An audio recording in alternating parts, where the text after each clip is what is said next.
Hey guys, Sean Terry here, Flip2Freedom.com. All right, I want to talk in this video, one, what is a lead? What qualifies a lead, especially when you're doing your KPIs, your cost per lead, your leads per deal. So what is a lead, number one? And number two, qualifying a lead. How should you qualify, or should you qualify a lead? That is a big contentious debate in the wholesaling space. All right, so number one, what is a lead?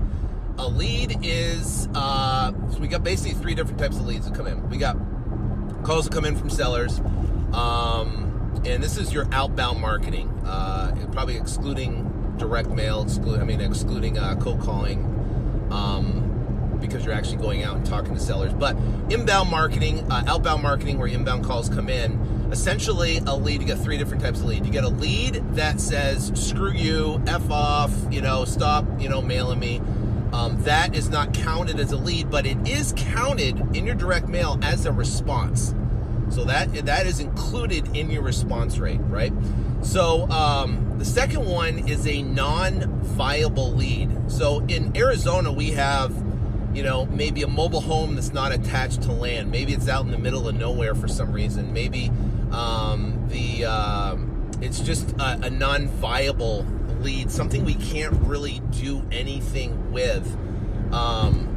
That is so that doesn't count as essentially a lead. And then we have a viable lead. It's a lead that we can do something with. There is a potential, right? And we don't qualify it based on equity because we can do the down payment arbitrage on those deals. But we qualify it where we have a seller that essentially wants to sell. They don't really need to sell. They want to sell. They're curious. And there's a potential we can make a deal there somehow, some way, and be able to get that deal done. So you got three different types of leads. You got the FUs, you got the non-viable, and the viable leads. The viable leads are the leads that you count on your cost per lead, right? So you're going to do your marketing. You're going to spend $5,000 on direct mail. You get X amount of leads that come in. You get a response, which is a response is essentially all the calls coming in. Then you got the non-viables, and you get the viable leads. The viable leads are where you calculate your cost per lead, your leads per deal, and that will give you an accurate, essentially KPI that you can track on a consistent basis. So that is leads. Number two is what to do with qualifying. Contentious debate. So qualifying a seller. Should you qualify a seller?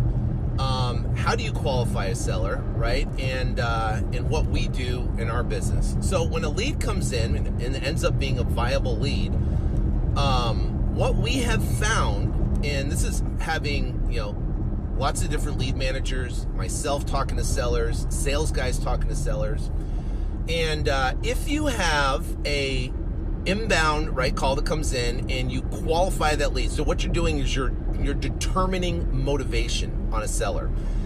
And determining motivation is over the phone is incredibly difficult.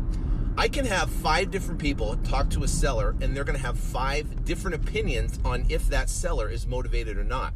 So what happens is it becomes a situation where you can't systematize it, right? Because now you have someone's opinion based upon whether that lead is actually a qualified lead or not. And then what happens, they could qualify that lead out. I've had a lead manager where they talk to a seller, they deem it's not qualified, and they're going to do nothing with it, right? They're not going to book it. Then I turn around, I pick up the phone, I talk to the seller, and that seller is motivated, right?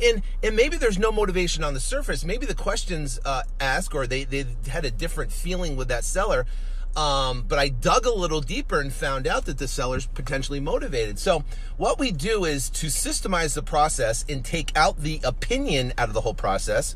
What we do is we book appointments with every single lead that comes in. That's a viable lead. We come in, we book appointments. Now, what that does is it opens up to where you're going to drive to an appointment and the seller's going to want retail and there's not going to be motivated. But if you have the ability, right, either you have a relationship with a brokerage, a relationship with a realtor, you can refer that deal or sell that lead to a realtor and you can get paid, right? We're in the process of opening a brokerage right now in our company. And so we're going to have internal agents that we're going to refer those leads to.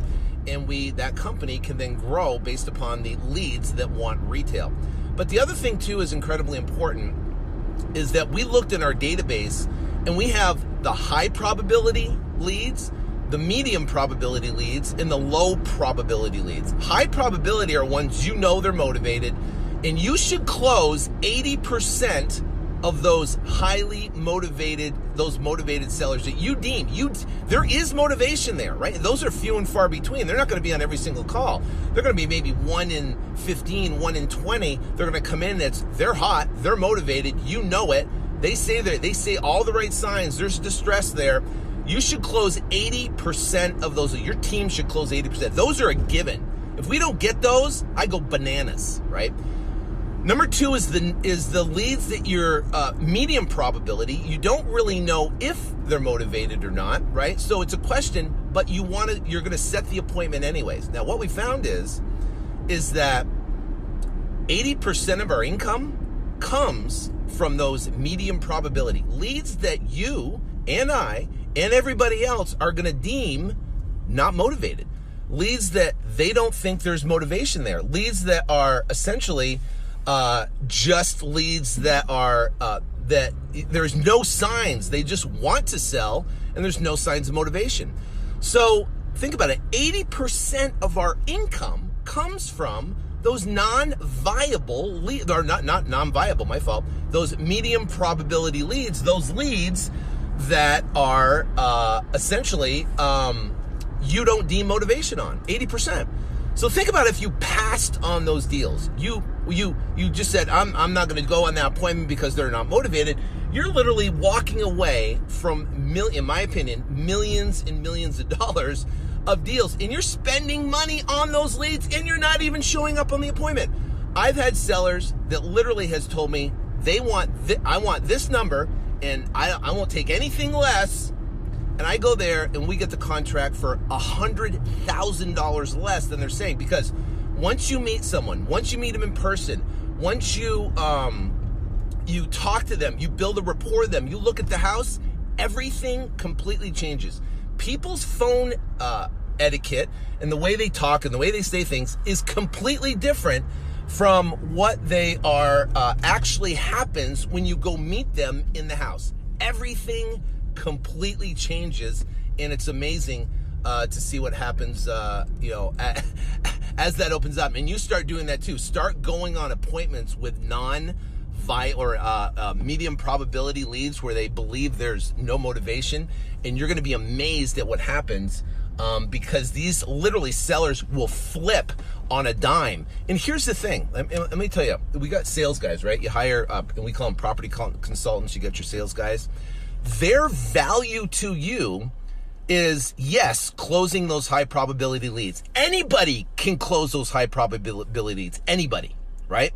I could take my 20-year-old daughter that doesn't know about real estate, give her an offer number. They can go into a high probability lead, right? A motivated lead, go into the house, make an offer, and they can get the contract signed. She does nothing about it. There's no sales, in my opinion, ability when it comes to those, right? Now, the property consultant, sales guy that's working with you, their value to you is closing those medium probability leads. That all becomes negotiation. I took a guy that the guy said, I want $334,000. I'm not going to take a dime less. And I got him down to $300,000. We bought that deal, fixed it, flipped it, bought it for $300,000, $140,000 into it, sold it for $600,000, right? That is value. I took a deal that came in $230,000. She said, I'm not taking less than $230,000. I got the deal for $145,000. That, my friends, is motivation. That's where everybody else is going to pass on it. You're going to go in and you're going to crush it.